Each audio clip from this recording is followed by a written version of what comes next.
Hi, welcome to our daily encounter. In our reading today, we have a pretty good precursor to the next book that we're about to get into, and that is the book of Romans.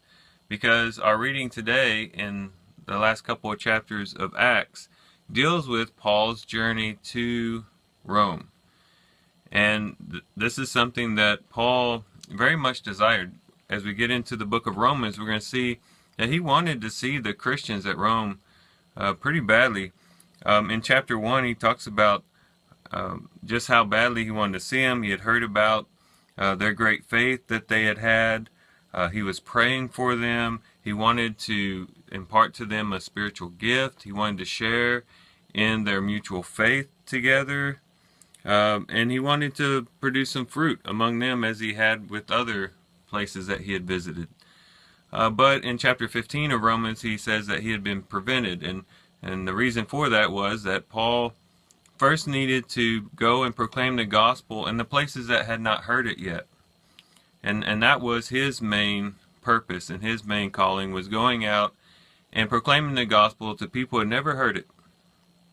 And so going to Rome was something he wanted to do, but it wasn't very high on the priority list because they had already received the gospel. But when the time was right, God foreordained for him to be able to make it to Rome. Now, it doesn't seem to be the way that Paul expected to make it to Rome. As you read the book of Romans, it seems as though he was planning a trip to Spain and was going to stop to Rome on his way to Spain. But now we see him actually imprisoned, chained, and going to Rome. But in either way, he's making it to Rome, the place that he wanted to go.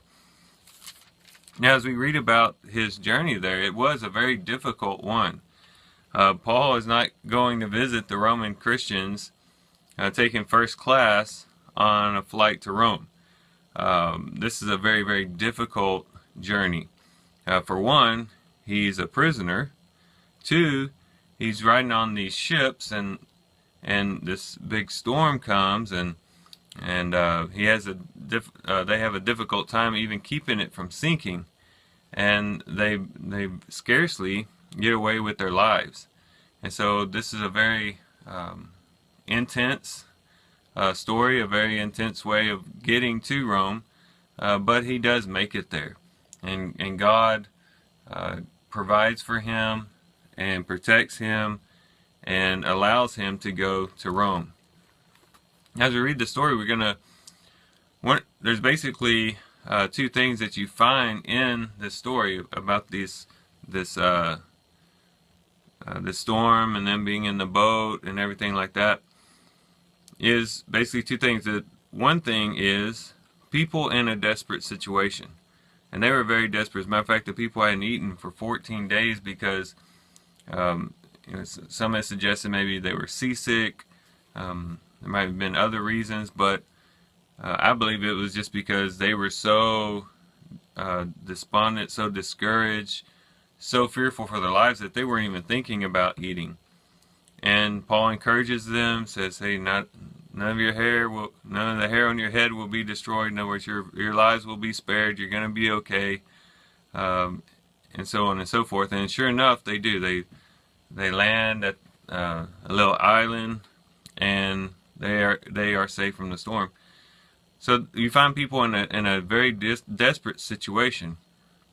But as mentioned, you also have a message of salvation. Paul said that they were going to be okay, that their lives would be spared. That they were going to lose the ship, but their lives would be spared. And so this is very similar to the very thing that Paul had gone through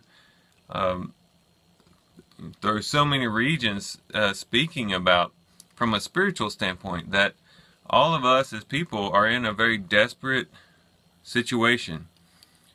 We are headed towards destruction, but thanks be to God, there is salvation, there is rescue, and that rescue is found through Jesus Christ.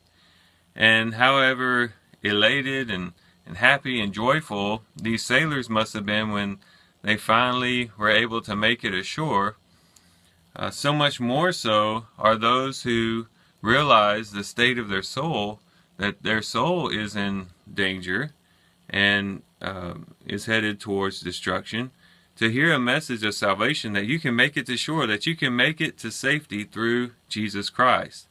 And so I think that this story, one, is historical. It definitely teaches us about events that actually occurred, but it also could be seen kind of in a metaphorical sense as well, in that it gives us a picture of really the salvation of souls, that people realize that their lives are in danger, they're headed for destruction based upon the sins that they've committed, and that they can find salvation and rescue through the Messiah, through Jesus Christ.